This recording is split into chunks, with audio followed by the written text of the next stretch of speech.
ako'y naniniwala na may kapangyarihan ng Committee on Justice na buksan yung kahon na yan.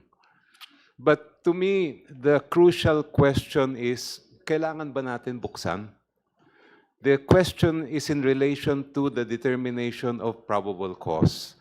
And if we are talking about probable cause, para sa akin ay nandyan na ang ebidensya, sapat na yan para makapagdetermina na tayo kahit hindi natin bubuksan yung kahon na yan. Meron pong kasabihan sa batas sa ex abundante cautela, with extreme caution.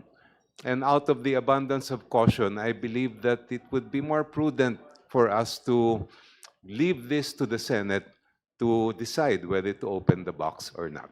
Thank you, Madam Chair. Kong Chel, you're not joining the position of Kong Laila. For once, I think For we once. have some disagreement. That is for the record, for once.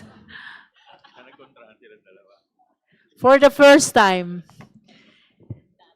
split decision.